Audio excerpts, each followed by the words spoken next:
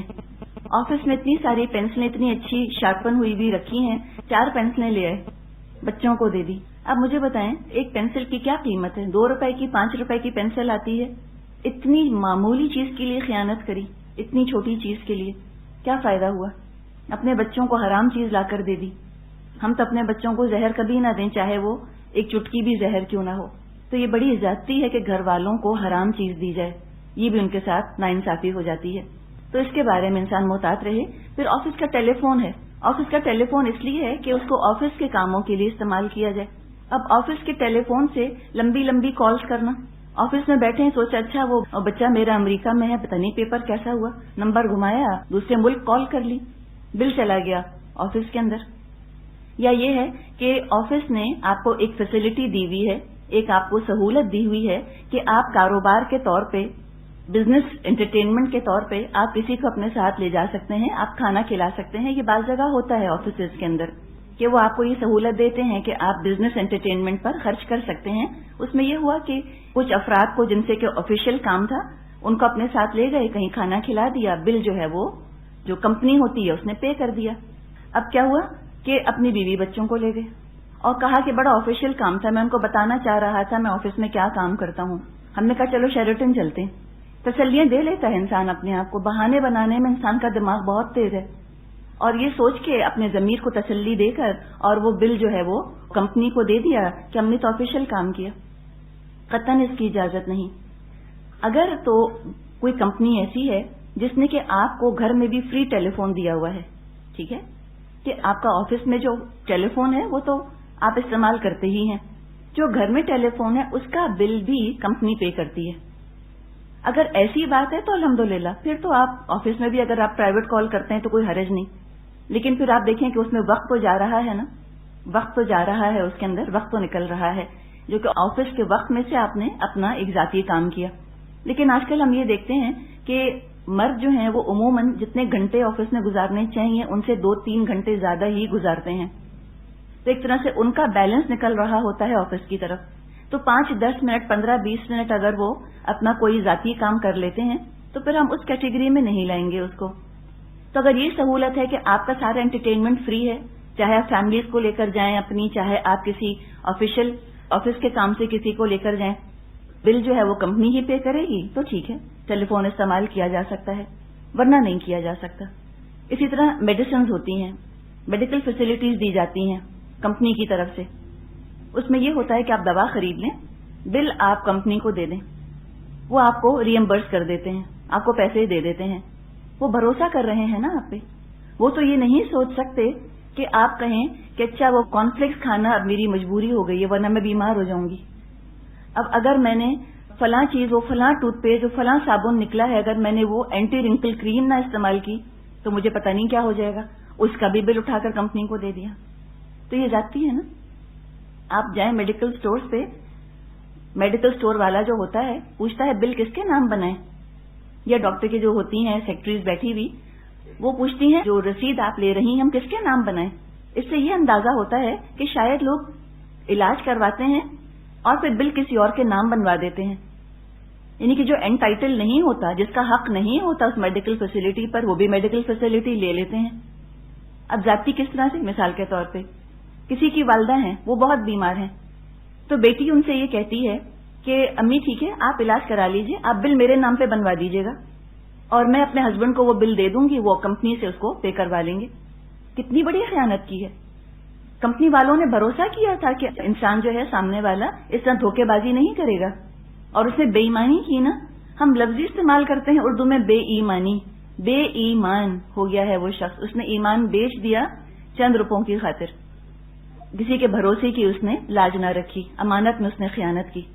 تو ان چھوٹی چھوٹی چیزوں کے لیے محتاط رہنے کی ضرورت ہے، اس کے بارے میں خیال رکھیں. پھر آپ دیکھیں، آپ اگر کسی ہوٹل میں جاتی ہیں، آپ گئی ہیں، بڑا ہی اچھا ہوٹل کا کمرہ ہے، آپ بستر پر لیٹی، تکیہ تو اتنا اچھا لگا آپ کو، آپ نے کہا واہ کتنا اچھا تکیہ ہے.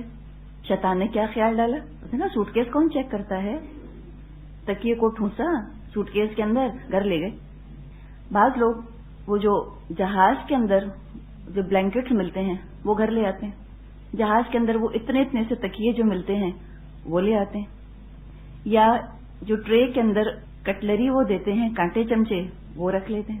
تو یہ ذاتی ہے. دیکھیں کیا ہو رہا ہے، خیانت کہاں تک جا رہی ہے؟ چوری تک. خیانت اور چوری میں بال برابر کا فرق ہے. کتنا فرق ہے بتائیے؟ تو یہ تو خیانت ہو گئی. اتنی معمولی حقیر حقیر چیزوں کے لیے انسان اپنا ایمان بیچے تو مومن تو اتنا چیپ، اتنا گھٹیا نہیں ہوتا. اس کو یہ بالکل زیب نہیں دیتا کہ وہ یہ کرے. اب اگر آپ گئی ہیں، چلیے پھر کسی ہوٹل میں آپ گئیں، وہاں پر آپ نے دیکھا کہ ٹوتھ پیسٹ رکھا ہے، شیمپو رکھا ہے، بہت ساری چیزیں رکھی ہیں. اب وہ چیزیں ہیں تو آپ کے استعمال کی، ٹھیک ہے، ہیں آپ کے استعمال کی. یہ بات کلیئر کر لیں کہ اگر آپ ان کو استعمال کرتی ہیں تو آپ کا حق تھا، ٹھیک ہے. اب اگر آپ نے استعمال نہ کیا اور آپ ان کو گھر لانا چاہتی ہیں، اس میں آپ کا کیا خیال ہے؟ یہ کرنا چاہیے یا نہیں کرنا چاہیے؟ اتنی بات میں آپ کو بتا دوں کہ اس کو ہم چلیں خیانت نہیں کہیں گے. خیانت تو سخت لفظ ہے نا. ہم خیانت اس لیے نہیں کہیں گے کہ وہ اتنا چھوٹا سا ٹوتھ پیسٹ ہے، یا وہ اتنی سی ایک سیشے ہے شیمپو کی، چھوٹی سی کوئی چیز ہے، یا وہ اتنی خوبصورت بوتلیں سجائی ہوئی ہوتی ہیں انہوں نے کہ اس میں تو ایلمنڈ کا تیل ہے اور اس میں تو یوں ہے، سافٹنر ہے اور موئسچرائزر ہے، جو بھی چیزیں ہیں. بہرحال اب وہ چھوٹی چھوٹی سی ہوتی ہیں کہ ایک دن کے استعمال کے لیے کافی ہو جائیں. آپ نے استعمال نہیں کی ہے تو لیکن آپ کی رکھی، آپ کے لیے انہوں نے، تو اس کو اگر آپ لے لیتی ہیں تو خیانت نہیں ہوگی. لیکن پھر اپنے آپ کو ایک مومن کے مقام پہ رکھ کر آپ دیکھیے کہ یہ بات ہے کیسی. یہ اچھا امپریشن نہیں چھوڑے گی. اس میں ایک طرح کی لالچ نظر آ رہی ہے، حقیر حقیر چیزوں کی لالچ، گریڈ، حرص نظر آ رہی ہے اس کے اندر. تو یہ چیز مناسب نہیں ہے. یہ مناسب نہیں ہے. کس طرح مناسب نہیں ہے؟ مقام کے طور پہ مناسب نہیں ہے. جیسے کہ جو بہت پیسے والے لوگ ہوتے ہیں وہ بہت حقیر چیز استعمال نہیں کرتے. کیوں؟ اس لیے نہیں کہ کوئی ان کو اپنی کوئی شان میں کمی نظر آ رہی ہوتی، ان کو عادت نہیں ہوتی. کچھ ہوتے ہیں نا ایسے، ہوتے ہیں اللہ کے بندے، کچھ اتنے پیسے والے ہوتے ہیں کہ وہ گھٹیا چیز ان کو اچھی ہی نہیں لگتی. تکبر کے طور پہ نہیں، غرور کے طور پہ نہیں، ان کا ٹیسٹ ایسا بن گیا ہوتا ہے. اس لیے کہ وہ خاندانی امیر ہوتے ہیں، خاندانی رئیس ہوتے ہیں، مزاج ایسا بن جاتا ہے. تو اسی طرح ہم تو خاندانی مسلمان ہیں نا الحمدللہ، تو ہمارا مزاج بن جانا چاہیے کہ ہم چیپنس پر نہ آ جائیں، ہم گھٹیا